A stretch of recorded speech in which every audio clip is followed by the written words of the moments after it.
नमस्कार सबैजनालाई। जीवनमा सबभन्दा ठुलो धन स्वास्थ्य नै हो। तर जब कुनै गम्भीर रोग लाग्छ र आर्थिक अवस्था कमजोर हुन्छ, तब उपचार खर्च जुटाउन एउटा पहाड जस्तै लाग्छ। कैयौँ पटक यही कारणले गर्दा हामीले आफ्ना प्रियजन गुमाउनु परेको दुःखद यथार्थ छ। के यस्तो अवस्थामा कुनै आशाको किरण छैन त? पक्कै छ। नेपाल सरकारले यस्तै विपन्न नागरिकका लागि एउटा महत्त्वपूर्ण कार्यक्रम ल्याएको छ। त्यो हो विपन्न नागरिक औषधि उपचार कार्यक्रम। आज हामी यही कार्यक्रमको बारेमा विस्तृत रूपमा तपाईँहरूलाई जानकारी दिनेछौँ। सरल भाषामा भन्नुपर्दा यो कार्यक्रम भनेको आर्थिक रूपमा कमजोर नागरिकहरूलाई गम्भीर र महँगा रोगहरूको उपचारको लागि सरकारले निश्चित रकम बराबरको निःशुल्क उपचार सुविधा प्रदान गर्नु हो। यसको मुख्य लक्ष्य भनेको पैसाको अभावमा कसैले पनि ज्यान गुमाउनु नपरोस् भन्ने नै हो। यो कार्यक्रम विपन्न नागरिक औषधि उपचार कार्यक्रम सञ्चालन निर्देशिका 2080 अनुसार सञ्चालित छ, जसले यसलाई थप पारदर्शी र व्यवस्थित बनाएको छ। सर्वप्रथम कुन रोगको उपचार पाइन्छ त? यो कार्यक्रम अन्तर्गत सरकारले 8 प्रकारका कडा घातक रोगहरूको लागि उपचार सुविधा उपलब्ध गराउँछ। ती रोग हुन्: 1 नम्बर मृगौला रोग, निःशुल्क डायलिसिस सेवा र मृगौला प्रत्यारोपण सेवा र आवश्यक औषधिको व्यवस्थापन गर्छ। 2 नम्बरमा क्यान्सर, 1 लाख बराबरको उपचार खर्च पाइन्छ। 3 नम्बरमा मुटु रोग, 1 लाख बराबरको उपचार खर्च मुटु रोगको लागि पाइन्छ। अल्जाइमर्सको लागि पनि 1 लाख रुपियाँ बराबरको उपचार खर्च पाउँछ।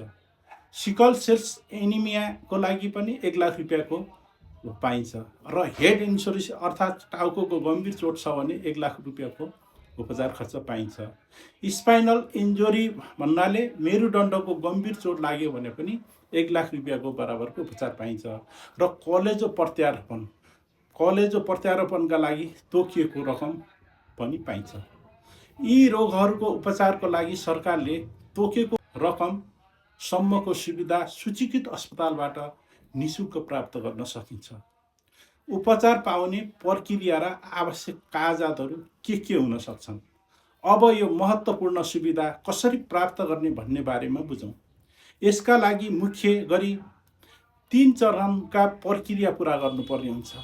1 नम्बर रोगको पहिचान। सबभन्दा पहिले सरकारले तोकेको अस्पतालमा विशेषज्ञ डाक्टरबाट तपाईँलाई माथि उल्लेखित 8 वटा रोगमध्ये कुनै एक रोग लागेको प्रमाणित हुनुपर्छ।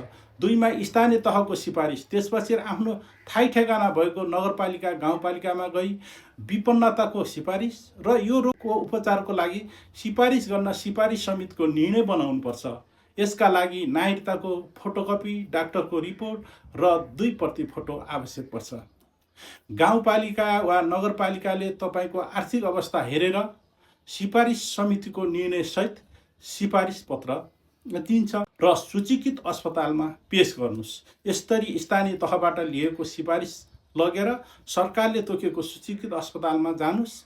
त्यहाँ तपाईँले उक्त सिफारिस पत्र बुझाएपछि तोकिएको सीमासम्मको उपचार निःशुल्क प्राप्त गर्न सक्नुहुनेछ। याद गर्नुहोस्, यदि तपाईँको स्वास्थ्य बिमा छ भने पहिले बिमाको रकम सकिएपछि मात्र यो कार्यक्रमको सुविधा लागू हुन्छ। स्वास्थ्य भनेको हाम्रो आधारभूत अधिकार हो। विपन्न नागरिक औषधि उपचार कार्यक्रमले यही अधिकारलाई सुनिश्चित गर्न मद्दत गर्छ। यो कार्यक्रमबारे हामी सबैले जानकारी लियौँ र अरूलाई पनि जानकारी गराउँ।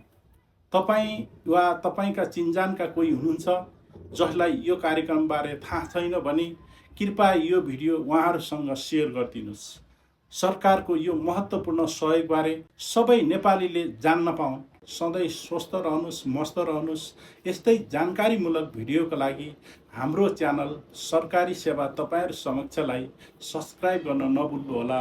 हस्त, धन्यवाद।